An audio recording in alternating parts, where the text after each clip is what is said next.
being spiritual is something that has been a big part of my life for many, many, many years. Okay. Since you were very young, or when? Yeah, since I was 13, 14 years old. Really, that young? Yeah, I've been very kind of interested and intrigued and inclined towards the world of spirituality. Your very bold sartorial, choices. Love what you're wearing. What is Thank that? you. Which designer is it? This is actually, well, these jeans are vintage jeans that I bought in LA many years ago. Nice. They were originally owned by Lenny Kravitz, so Wow. I love them. When do you decide that, okay, this is something I want to do? Like, does it just have to click with you creatively? Of course, a lot of factors involved. And what do you look out It's a bunch of things coming together, actually. It's a bunch of things coming together. I mean, of course, one is this a story I'm absolutely dying to tell? I want to be pushed off the creative cliff. I want to take chances. Films was my truest love, but I just thought that, I mean, it just seems such a far away dream for me. Your family must have had contacts in the film industry. No, So they none, did not? None. None at all? None. So you had to struggle like everyone else? We came from a very different world and we didn't know anybody in the movie. I mean, vaguely. You are quite an advocate for LGBTQ rights. I mean, how do you think the situation is in India? Yeah, I mean, the thing is, I'm an advocate for being myself. Okay. Right? And that's for me the biggest thing in life, is to just be who you are. Whenever you hear something that someone has an opinion of you, of course it affects you in some way, but I don't let it live in me. Yeah. Yeah, I don't let it live in me. It washes over me. I'm like, okay, you know what? I got to keep doing what I'm doing. I stopped looking at my entire time in Bombay as a struggle, and I started looking at it as it's just like a grand adventure that I'm on, where a lot of fun things and a lot of amazing things and a lot of difficult things happen, but I just knew that I have to keep going.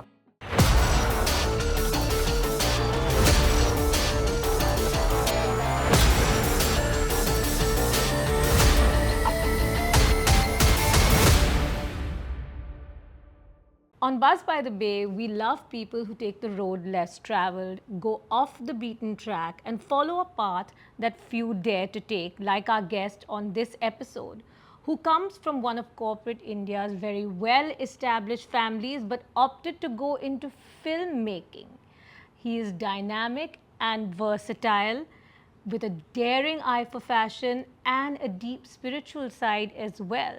Very excited to be in the beautiful home of writer, producer, director Mozez Singh and discover the many layers of his personality that keep people intrigued. Welcome on Buzz by the Bay, Mozez. Thank you so much. Thank you so much for having me. Thank you. And thank you for having us in your beautiful home. I feel like your home reflects your personality in a way. What does that mean? I don't know, it seems Crazy and multi-layered. chaotic and eclectic, hopefully. Yes, eclectic. Okay, good. Absolutely. Good. And your very bold sartorial, choices. Love what you're wearing. What Thank is that? you. Which designer is it? This is actually, well, these jeans are vintage jeans that I bought in LA many years ago. Nice. They were originally owned by Lenny Kravitz, so Wow. I love them. And this leather kind of shift tank top kind of thing is by a student at the Institute of Marangoni. Okay. Yeah, so I've been actually really keen to explore student clothes Yeah. and to see what they're up to, because there's so much interesting creativity happening over there. Yeah. And I have an incredible stylist. His name is Bharat Luthra, and we just decided that we're going to kind of explore the world of Indian fashion schools and see what's happening there. So they sent me this. That's amazing. Yeah. And that's great that you want to explore these sort of up-and-coming designers from these Yeah. fashion schools and not just the very well-established. Well, I wear that also. Of course. I wear a lot of established brands, but the thing is, I think I've always believed and I've always witnessed it as well, that the most interesting things in any form of creative expression, whether it's music or it's fashion or it's cinema or it's literature or it's anything, dance, actually it all begins with the kids, right? And everything actually starts there, and they are the ones who give birth to such interesting and amazing and innovative ideas. Wow. And fashion schools all over the country, Yeah, whether it's Mumbai, everywhere. Delhi. Like wherever. we're like my stylist is speaking to like the deans and to students and to teachers and professors in professors in fashion schools from all over India. And we're really Superb. finding some incredible stuff. Amazing. And is that a philosophy that you follow even in your filmmaking, taking new talent also? Well, the thing is, it's not something I follow. Like sometimes it's happened uh, by design, Okay. right? It's not something that I went and did. Like for example, when I worked with Vicky Kaushal in Zuban, uh, when I originally was planning Zuban, I did not think I would go with a new actor.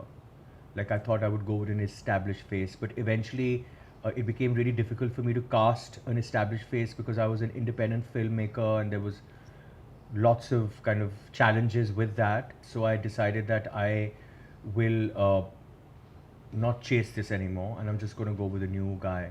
That's great that you're open to it, because I feel not many people are open to it, right, in the industry. And you've made big films, successful films, like your recent documentary on Yo-Yo Honey Singh, Famous.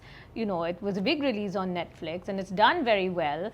There's something really interesting in working with new people um, because they are like hungry and fearless in a way, Yes. right? But see, the thing is, it's also demand of the market and of everything else. Yeah. You can't always work with new people because whatever. Like it's a business at the end of the day, and people are putting in money, and there has to be some star value attached to the person as well. So it can go every which way. Leaving the movies aside for a bit, coming to you and your sort of multifaceted personality, because clearly you are, you seem to move through different spaces with ease. That's what that's what I understand. Even though I don't know you, but speaking to you and knowing your background, you're a filmmaker, you're clearly a fashion icon. You are spiritual, I can see from your apartment, and Shiva Bhakt, I can tell. An LGBTQ activist also. You come from a corporate background. You know, your grandfather founded Ranbaxy, which was one of the household names in pharmaceuticals. How do you reconcile these different aspects of your life? Do you identify with any one of them more? I mean, how do you reconcile all this? You know, to be really honest, I've never really found it challenging to reconcile all these things. I just Okay. feel like that's who I am and that's just the way it flows.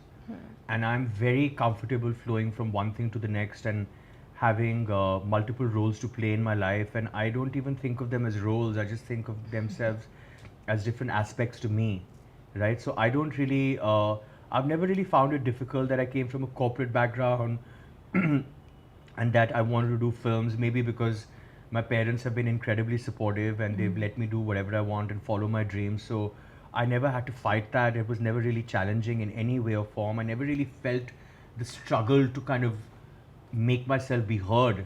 So, and also loving fashion, I've always loved it. It's always been a part of who I am.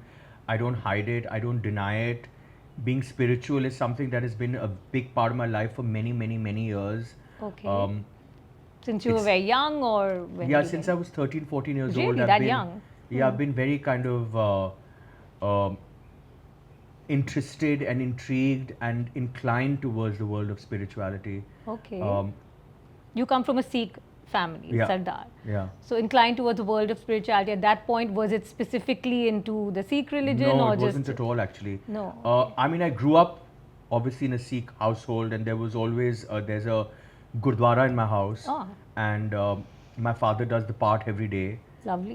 And we had a lot of kirtans and shabads and all of that stuff always kind of flowing through the house, and that was always there.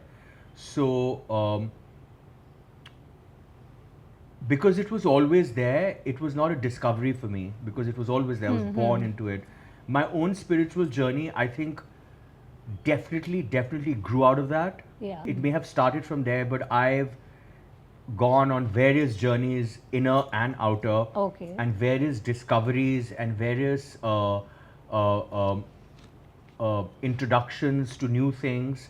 So that has been something that has been my own, that has had its own gravitational pull. But it's Okay. not something that was designed, it was not something that happened, it still continues to happen.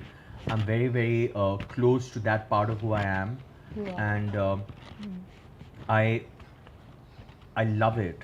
Yeah. Yeah, I love it. It's a big part of who I am actually. So you do some sort of daily Shiva sadhana. I mean, how do you, or do you visit temples? What is it Yeah, I like? mean, I visit places of worship, places of deep spiritual power, whether they are temples or they are just places, anything, temples, gurdwaras, mosques, churches, wherever I feel a pull, I go. And I will go wherever my heart pulls me. Clearly, it's really about that spiritual energy that also guides you. Sometimes it's just nature. Yeah.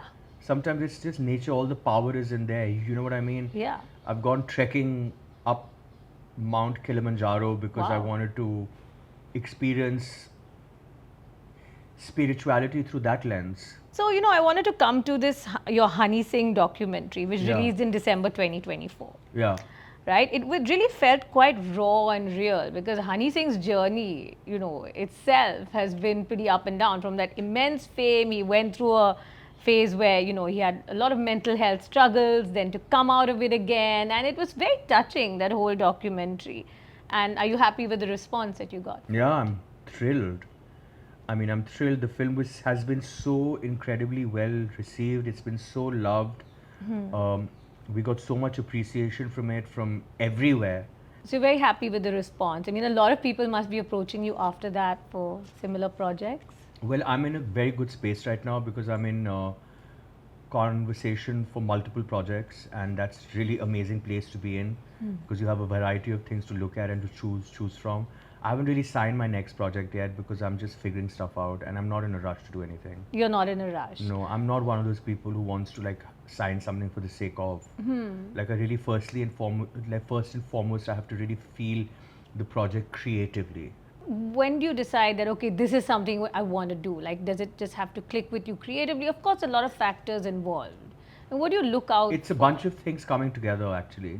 It's a bunch of things coming together. I mean, of course, one is this a story I'm absolutely dying to tell?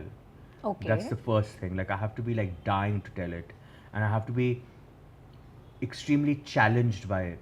Like I Okay. don't want to do anything that makes me feel safe. I don't want to repeat myself. I don't want to do something that I've already done. I don't want to play it safe. I don't not because I'm trying to unnecessarily be rebellious or daring. I just don't find that exciting for me creatively. Like I want to be pushed off the cliff, the creative cliff. The creative cliff. Yeah, I want to be Okay. pushed off the creative cliff. I want to take chances. I want to do that. So I have to feel that more than anything else. I have to feel that burn. Okay. Okay, like this is a story I don't know how to tell, but I have to tell it. I have to feel that. Right. Like I felt that with the Honey Singh thing because I'd never done a documentary before, right? And it was a documentary. The documentary style of filmmaking is completely different from fiction, right? So I was when they offered it to me, when Netflix offered it to me, I was like, in the beginning, I was like a bit taken aback that they were calling me for a doc. But then when I really sat down and weighed down the options of the whole project, I was like, okay, I go on and on about the fact that I want to be creatively pushed and creatively challenged, and here it is.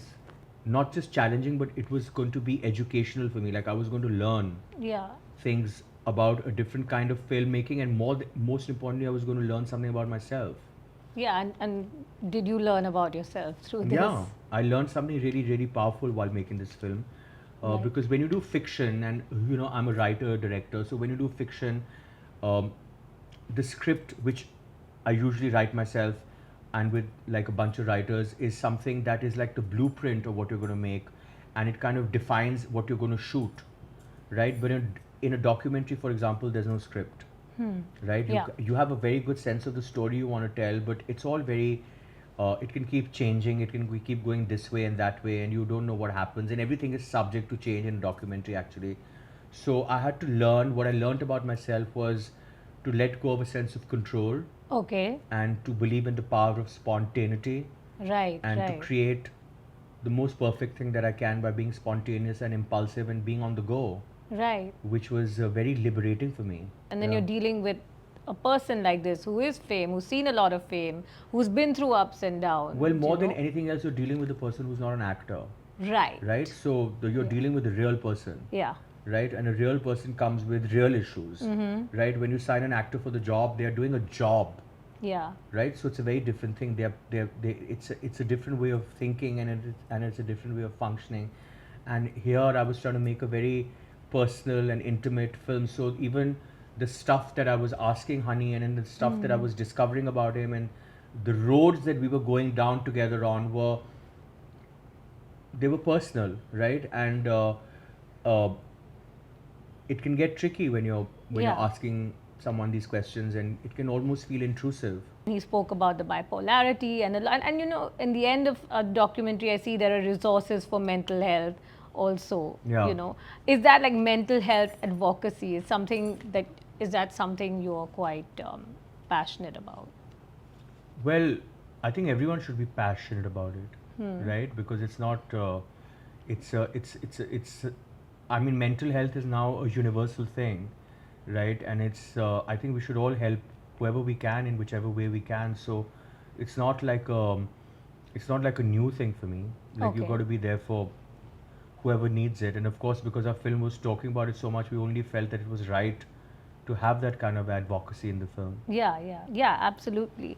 And it seemed like a bit of a spiritual experience too, right? This film, because you saw quite a pious side of Honey Singh as well, you know, and he makes a lot of statements. Like he said something like, you know, life is a lie, or the only truth is death, and very like deep stuff like Well, that. he is very philosophical in Okay. any case. Right. And I don't think people got to up until this film, I don't think people ever saw that side of him, because he doesn't represent himself in that way. Right. Right? He's very he's a rock star, he's a pop star, and he's like a larger than life person, and so people have only seen that persona of him. But I think he's not I think I know that he's a deeply, deeply spiritual, a deeply philosophical, a deeply God loving person. Yeah, I was quite surprised to see that. In a sense, it's almost similar to you. I mean, let's Well- face it, someone who sees you might not imagine you're a spiritual person, but you Yeah, are. maybe. I mean, I'm sure people read me very, very differently. Hmm. But see, the thing is, I, as a creative person and as a filmmaker and just as a human being, always I'm very interested in exploring that about everybody. Right. So if Okay. I'm interacting with you, I want to know that side of your life because it interests me. Yeah. So I think I drove the narrative that way, You did. and he responded to it because he is that person also as well. Because sometimes we all tend to judge a book by its cover, right? I mean, we don't. Well, we all sort do. of- we do. And that's normal. People do that. But there are a lot of people you wouldn't imagine to be sort of deeply religious or spiritual or believers in God. But they are. They are. And one has to just dig a little deeper Yeah. into their personality. So I just want to, take a moment to talk about currently what's happening in our country and tie that a bit to sort of movies and stuff. We're in the midst of a pretty volatile situation, right? I mean, and so it's important to talk about that. In the midst of this, we've banned a lot of actors and social media from across the border from Pakistan. Being in the film industry, what's your view on that? Of Banning, people? banning people, banning social media accounts from across the border. Well, the thing is that there's a very, very strong public sentiment right now. Yeah. Right, and which is very anti-Pakistan, and I think we have to listen to the sentiment of what is prevalent in our country at this point in time. Yeah. So I'm not like for banning artists and all that stuff, but I don't think any Pakistani person will be received with any kind of major love at this point in time. Yeah. Generally speaking, so I feel like we have to serve the sentiment of the country. Yes, I agree with you. A little bit about your journey. Your as I said in the beginning, your grandfather founded Ranbaxy. It's such a familiar name. We all know it. Did you ever work with the company? No, or did never. you- I was never ever interested. Okay. Never interested. No, never. I always wanted to do films, so I was never Always. interested in that. Yeah. Okay. And so you worked in New York. Yeah, I went to college in Boston. I did my undergrad from Tufts University, Oh, which is in okay. Boston, Massachusetts, Yeah. and then I moved to New York after that, and I worked in New York. Okay. The first time I ever worked in my life was in New York City. Yeah. And then you worked there for a record label. Yeah. Well, I started right after college. My first job for a few months was actually working in PR And then after that, I switched to working in the music industry because I was only 21 years old and I was like kind of figuring stuff out, and I knew that I didn't want to do RAN backseat and I didn't want to be in the pharma business and I didn't want to do any of that. And I was always drawn to the world of entertainment, and films was my truest love. But I just thought that, I mean, it just seems such a far away dream for me. Wow. So you achieved that. I mean, you achieved your dream. You thought it was a sort of far Yeah. away, distant. Yeah, I feel dream. blessed that I'm living and I'm doing what I have always wanted to do. I think it's just like the greatest gift. So you moved to Mumbai then after New York. Yeah. When you moved here, like, okay, I'm sure, you know, your family must have had contacts in the film industry. No, So they did not. None. None at all. None. So you had to struggle like everyone else. We came from a very different world, and we didn't know anybody in the movie. I mean, vaguely. My grandfather knew Mr. Yash Chopra very well, actually, because he had shot a couple of films in my grandfather's homes in Delhi. My grandfather had some amazing properties, and so Silsila was shot in one of my grandfather's homes. Yeah, so except for that, we didn't really have any film connections. I mean, my parents knew a lot of film stars socially, Yeah. but not in any real way or form. So I just came here and I just found my own way. It was very difficult. So you had to struggle a lot. Yeah, I don't know what the word struggle means, because I don't know what, like, the word struggle has got a very negative connotations. I actually Okay. came and I had an adventure. An adventure. Okay, that's a Right. nice way of putting Yeah, it. because I was, there were a lot of ups and there were a lot of downs, but everything was taking me forward and everything was an education and everything taught me something.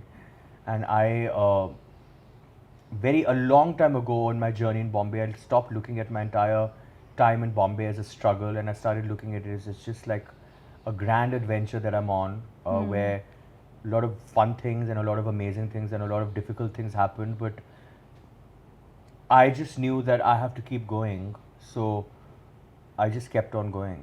I Yeah. just kept on going. I said, I'm not giving up till I actually achieve what I've come here to do.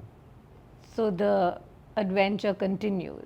The It adventure. completely it just changes its face, but it continues completely. So which it was, just- yeah.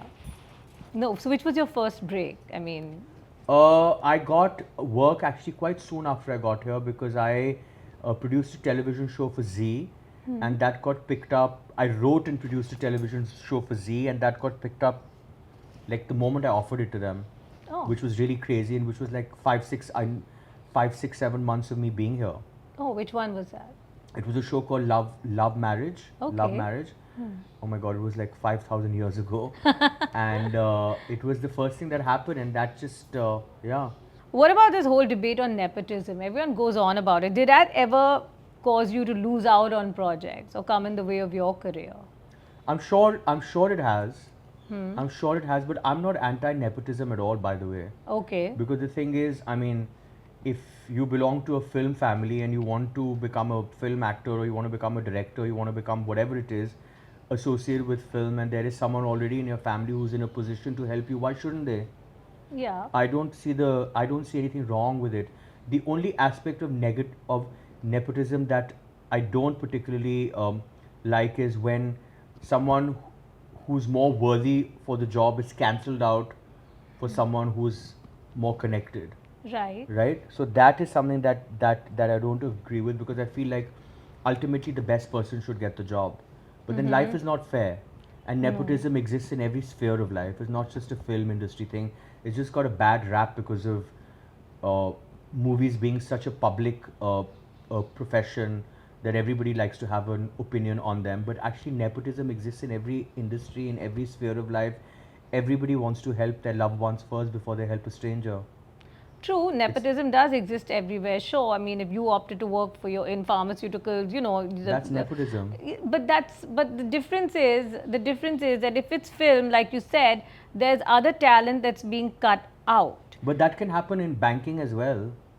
But also the difference is that when you're, let's say, a doctor's son wants to become a doctor, he still has to study medicine. He can't just go and operate on someone because he's the son of a doctor. Yeah.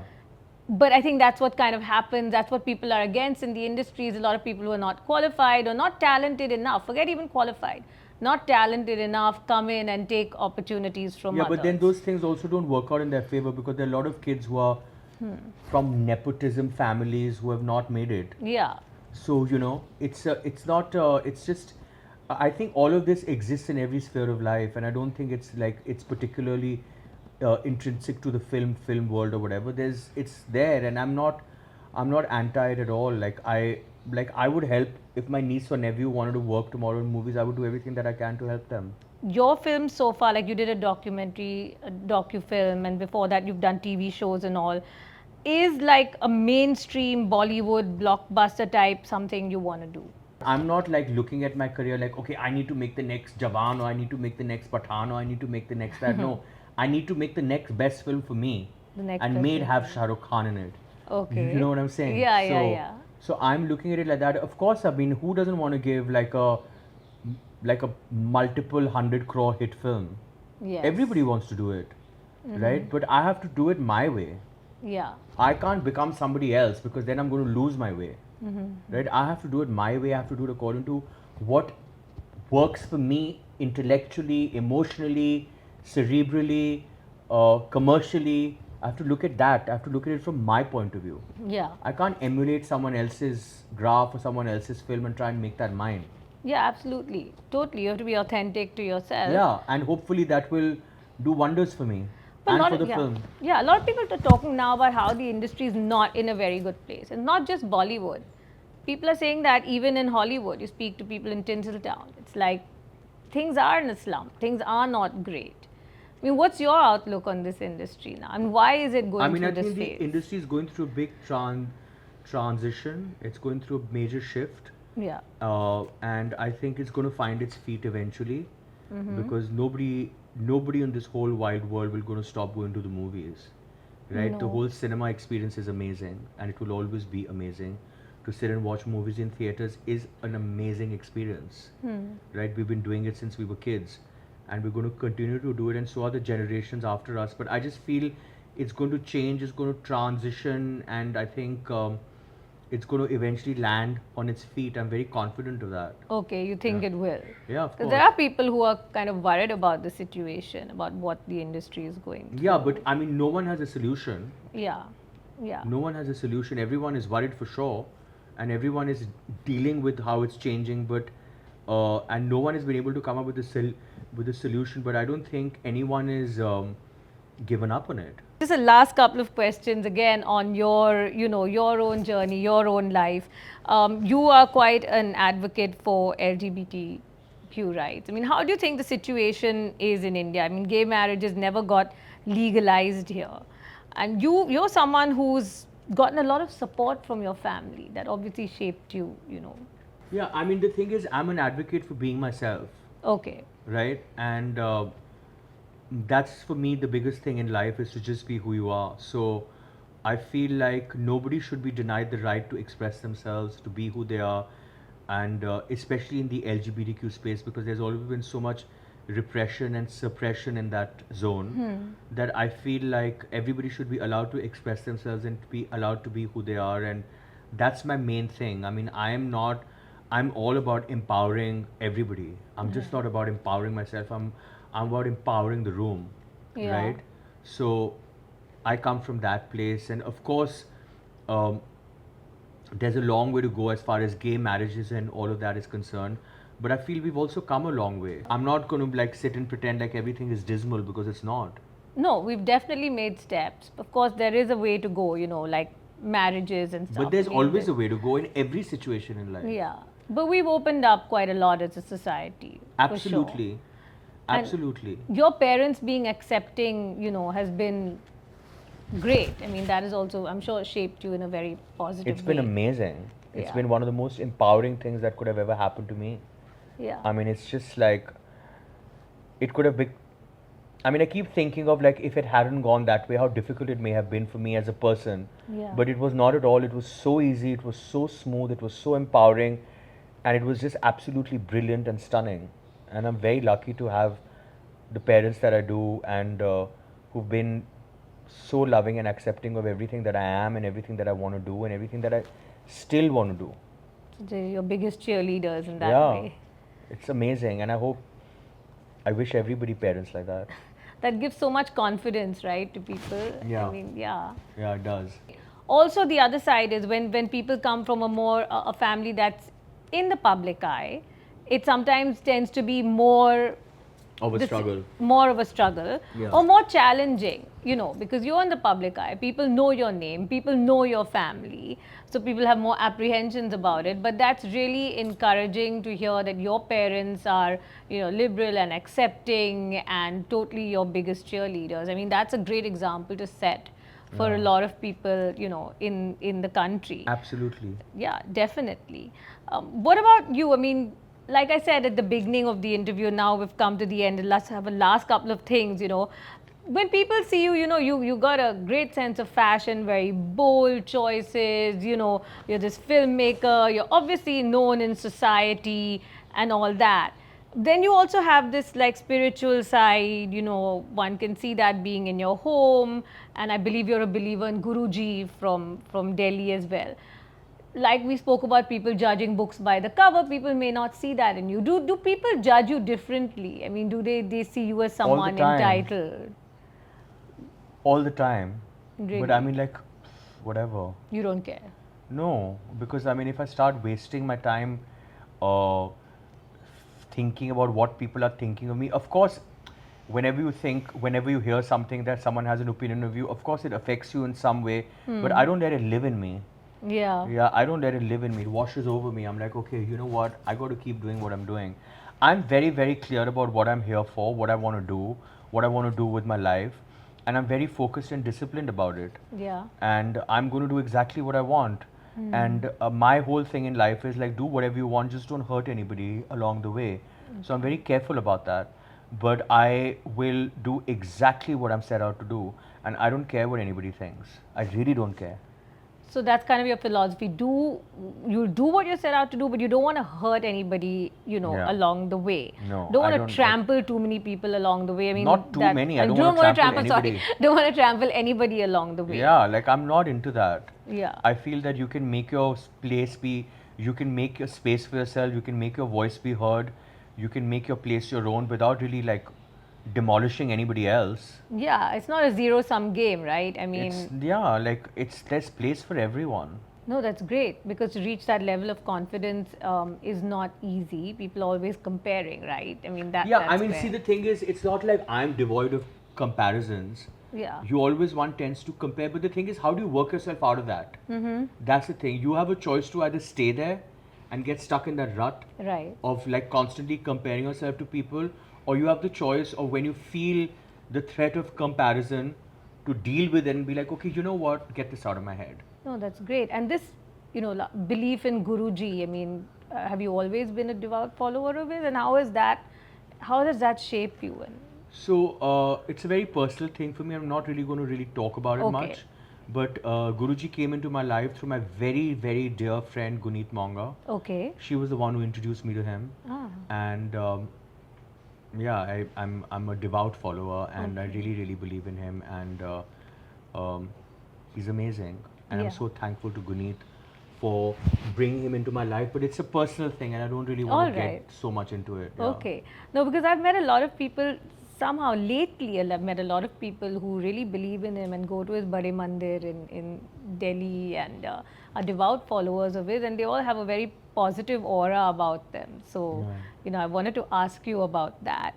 Lastly, Mozez, a word of advice for young people who want to enter this world of filmmaking. Never give up. Keep trying. To working really, really, really hard, because it is a very, very demanding industry, and it is not easy, and it is not for the faint-hearted. But above and beyond everything else, I think my biggest piece of advice would be like, don't enter the film industry if you're not passionate about it. Okay. Right? If you're going to enter the film industry for every other reason than passion, if you're going to enter the film industry for fame, for vanity, for popularity, because you want to like kind of stroke your narcissistic ego, for money, all of that, don't enter the film industry. enter the film industry, only be a part of the film industry if you really, truly, truly feel passionately about the movies. Right. Whether it's as a filmmaker or whether it's as an actor or whatever role you want to play in the film industry. Okay, so do it if you're really passionate about it. Yeah, because it's not going to work out for you if you're not. Like really, it's not going to work out for you if you're not. Totally. I mean, if you're getting into it for every other reason besides the passion, it is eventually at one stage going to blow up in your face. Right. It's going to show that inauthenticity will come across then. Yeah. Absolutely. Yeah. Thanks. It was lovely talking to you, Mozez. Thank you so much for having me. And love your Lenny Kravitz jeans also. Very Thank cool. you.